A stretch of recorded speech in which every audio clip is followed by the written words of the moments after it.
శ్రీమాత్రే నమ. జయ గురు దత్తాత్రేయ నమ.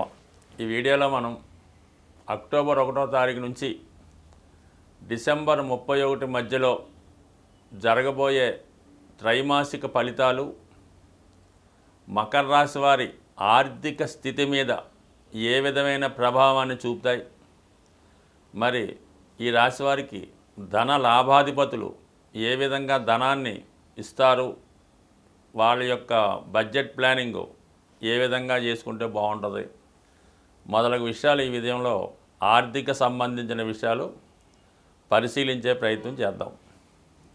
మరి మకర రాశి వారికి శని ధనాధిపతి అవుతున్నాడు. అంటే జాతకుడు కేవలం సొంత సంపాదన మీదే ఆధారపడవలసి ఉంటుంది. మరి కుటుంబ స్థానాధిపతి కూడా శని అవ్వటం, ధనాధిపతి అవ్వటం వల్ల చాలా వరకు కొద్దిగా హంబుల్ బిగినింగ్ ఉంటుందన్నమాట. జాతకుడు పుట్టిన సమయంలో ఎంత పెద్ద కుటుంబంలో పుట్టినా దానికి తగిన ఇబ్బందులు ఏర్పడడం వల్ల జాతకుడి యొక్క ఎదుగుదలకి, ధన సంపాదనకి కుటుంబ సభ్యుల సహకారం పెద్దగా కనబడదు. జాతకుడు తన బాధ్యత వచ్చిన తర్వాత కూడా తొందరగానే కుటుంబ బాధ్యత మొయ్యవలసి ఉంటుంది. ఎక్కువ శాతం ఇది జరుగుతూ ఉంటుంది.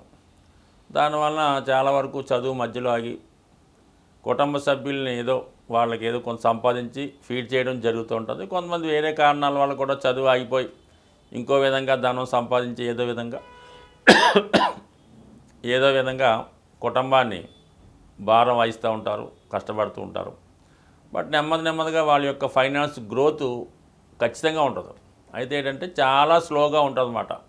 శని ధనాధిపతి అవడం వల్ల ధనుసు రాశి వారికి అలా ఉంటుంది, మకర రాశి వారికి ఇంకా కొద్దిగా ఎక్కువగా ఉంటుంది అన్నమాట. సో దానివల్ల వాళ్ళ సంపాదన శని యొక్క స్థితి మీద ఆధారపడి ఉంటుంది. అలాగే లాభం అన్నది ఆకస్మికంగా ఉంటుంది. జీవనోపాధి కొరకు సంపాదించే దాని మీద ఉంటుంది. మరి పెద్దల ద్వారా వచ్చే ఆస్తి అవ్వచ్చు, డౌరీ రూపంలో అవ్వచ్చు, పిల్లల సంపాదన అనొచ్చు, అనేక సోర్స్ ద్వారా మీకు లాభస్థానం యాక్టివేట్ చేస్తుంటుంది. మరి లాభాధిపతి ఎవడయ్యాడు? కుజుడు అయ్యాడు.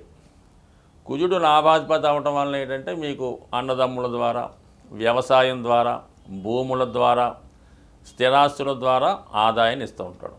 అయితే ఏంటంటే మరి సాధారణంగా గోచారరీత్యా ఎవరికైనా ధన లాభాధిపతులు కలిసినప్పుడు వారికి ధనయోగాన్ని ఏర్పడుతూ ఉంటుంది. కానీ ఇక్కడ ఏమైందంటే ధనాధిపతికి లాభాధిపతికి బద్ధ శత్రుత్వం ఏర్పడింది. ఒకడికొకడు మరి బాధక గ్రహాలు అవటం వల్ల మరి రెండు గ్రహాల కలయిక జాతకుడికి ధన నష్టాన్ని, సంపాదించిన ధనం పోగొట్టుకోవడాన్ని, ఉద్యోగం పోగొట్టుకోవడానికి కనబడుతుంటుంది. సో మరి ఈ విధంగా వాళ్ళు కలగకుండా ఉంటేనే మంచిది. అందువల్ల ఒకసారి ఏంటంటే ఈ మకర రాశి వారికి తీవ్రమైన ఆర్థిక ఇబ్బందులు ఏర్పడుతుంటాయి. అంటే కొంతమంది ఆర్థిక ఇబ్బంది వచ్చినా దాన్ని ఫేస్ చేసుకుంటారు.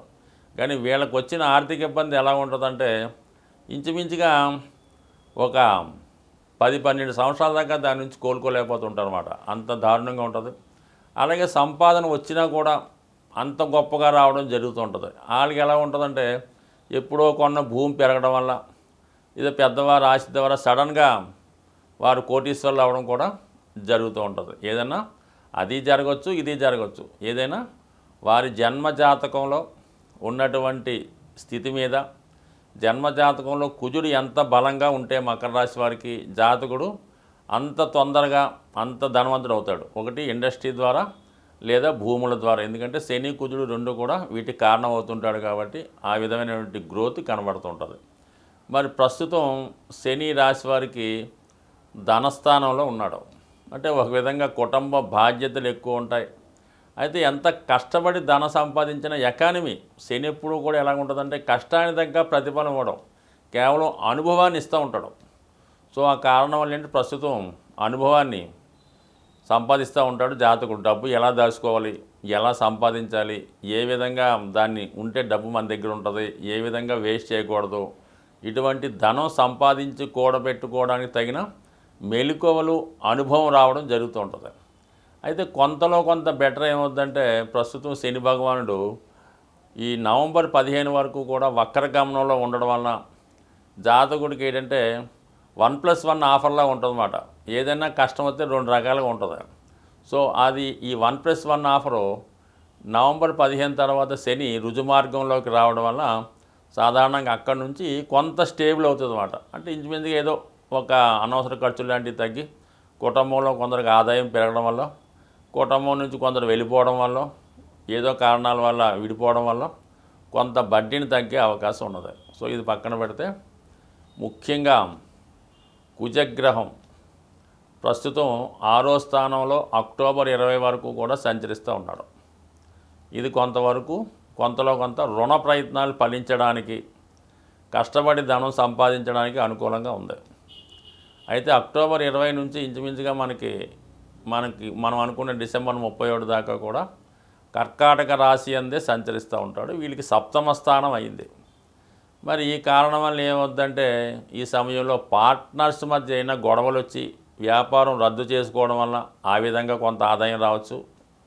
లేదంటే ఏదో భార్యాభర్తలు ఏదో గొడవపడి వాళ్ళు ఏదో విడాకులు తీసుకోవడం వల్ల ఏదో భరణం రూపంలో కొంత రావచ్చు. ఇది స్త్రీలకు మాత్రమే వర్తిస్తుంది. అంతే తప్ప మామూలుగా కష్టపడి అవకాశం లేదు. పైపెచ్చి ఏమైందంటే ఇక్కడ ధనాధిపతి శనికి, లాభాధిపతి కుజుడికి షష్టాష్టక స్థితి ఏర్పడడం జరిగింది. అంటే 6-8 పొజిషన్ ఏర్పడడం వల్ల జాతకుడు కుటుంబ సంబంధించిన విషయాల్లో చికాకులు, ప్రాబ్లమ్స్, కుటుంబ సభ్యుల మధ్య ఆస్తిపరమైన తగాదాలు, ఆర్థికపరమైనటువంటి గొడవలు, చికాకులు రావడం జరిగే అవకాశం ఉంది. అలాగే మరి కుటుంబం స్ప్లిట్ అవ్వడం కానీ, ఏదన్నా భార్యాభర్తల్లో ఒకరి దూరంగా ఉద్యోగం రావడం వల్ల కుటుంబానికి దూరంగా వెళ్ళటం, మొత్తం మీద స్ట్రగుల్ సమ్ పీరియడ్ అన్నది కొంతవరకు జాతకుడికి ఈ ధన లాభాధిపతుల వల్ల ఇబ్బంది పడే అవకాశం ఉన్నది. అయితే అంటే కొంతలో కొంత నవంబర్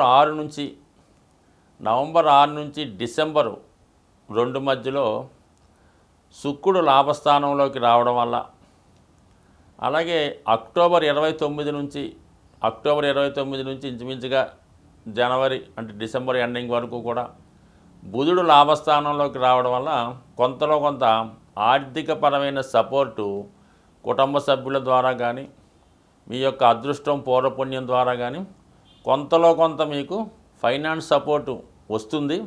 బట్ కానీ చాలా ఒత్తిడి ఎదుర్కొంటే ఏదో చివరి నిమిషంలో ఏదో ఆయింట్మెంట్లా కొంత ధనం వచ్చి దాని నుంచి బయటపడే అవకాశం ఉంది. కాబట్టి ఏదైనా ఈ మకర రాశి వారు ఆర్థిక ప్లానింగ్ చాలా జాగ్రత్తగా ఉండాలి. ఎట్టి పరిస్థితుల్లో కూడా మరి తన స్థాయి మించి ఖర్చు పెట్టకుండా జాగ్రత్త పడడం మంచిది. ఏదైనా మనం ఆర్థిక విషయాల్లో ఎటువంటి లోటు లేకుండా ఉండాలంటే మరి ప్రతి ఒక్కరూ కూడా సాధారణంగా వారానికి ఒక రోజు కామన్గా ఆంధ్రప్రదేశ్ ప్రాంతంలో చాలామంది నేను చూస్తుంటాను, ప్రతి శుక్రవారం కూడా వాళ్ళు ధనాన్ని ఖర్చు పెట్టడానికి ఇష్టపడరు. ఏదో విధంగా ఆ రోజుకి ముందుగానే ఏర్పాటు చేసుకొని ఈవెన్ పెట్రోల్ కానీ ఏదైనా ఇంటి అద్దెలు ఏ విషయంలో కూడా మీరు శుక్రవారం రోజు ధనాన్ని బయటికి పంపకూడదు. అలాగని పేటీఎం, ఏటీఎం కూడా చేయకూడదు. దాని తర్వాత శుక్రవారం రోజు ఇతరుల ఇంటికి వెళ్ళి వాళ్ళ ఇంట్లో నిద్ర చేయకూడదు. ముఖ్యంగా స్త్రీలు ఈవెన్ పుట్టింటికైనా, చుట్టాలింటికైనా, అక్కగారింటికైనా శుక్రవారం ఎట్టి పరిస్థితిలో కూడా మీరు భర్త గారింట్లోనే, మీ ఓన్ ఇంట్లోనే ఉంటేనే బాగుంటుంది. ఇతరుల ఇంట్లో నిద్ర చేయడం వల్ల కొంతవరకు ఇబ్బంది అవుతుంది. అలాగే బంగారు ఆభరణాలు లాంటివి శుక్రవారం రోజు ఎవరికన్నా ఎరువు ఇవ్వడం కానీ, ఏదన్నా అర్జెంట్ పని వచ్చిందని తాకట్టు పెట్టడం కానీ చేయడం వల్ల చాలా వరకు ఆర్థిక పరంగా మీరు తిరిగి జీవితంలో కోలుకోలేకపోతుంటారు అన్నమాట. సో ఈ విధంగా ఈ నియమాలు పాటించి కనీసం శుక్రవారం కానప్పుడు వారి ప్రాంతాన్ని బట్టి మంగళవారం ఈ విధంగా చేయడం వల్ల మీకు ఏమవుద్దంటే 15% మనీ సేవింగ్ అవుతుందన్నమాట. అంటే ఒక్కరోజు మీరు ఆ ఖర్చులు అదుపు చేయడం వల్ల మీకు 15% సేవింగ్ అయినట్టే అవుతుంది. అది ఆటోమేటిక్గా మీకు దాని 6 నెలలకి 100%గా మారుతూ ఉంటుంది అన్నమాట. అయితే ఇంకోటి ఏం చేయాలా, ముఖ్యంగా ఆర్థికపరమైన చికాకులకి తమలపాకులు మరి అమ్మవారికి కానీ, ఆంజనేయ స్వామికి కానీ ఎవరికన్నా సరే మరి తమలపాకుల మీద కొద్దిగా సింధూరం మరి ఏదైనా నెయ్యిలో కలిపి బొట్టుగా పెట్టడం కానీ ఇంకా అవన్నీ అక్కర్లేదు. తమలపాకులు, ఏలక్కాయలు మరి అమ్మవారికి తాంబూలంగా పెట్టాలన్నమాట. పెట్టచ్చు. అలాగే ఆంజనేయ స్వామి పెట్టచ్చు. ఇది చేయడం వల్ల కూడా మీకు ధన సంపద చేకూరుతూ ఉంటుంది. సరే, అది కొంతవరకు అదొకటి చేసుకోవచ్చు. తర్వాత ఏంటంటే మీ యొక్క పర్సులో లేదంటే మీ యొక్క క్యాష్ బాక్స్లో మారేడు దళం ఉంటుంది.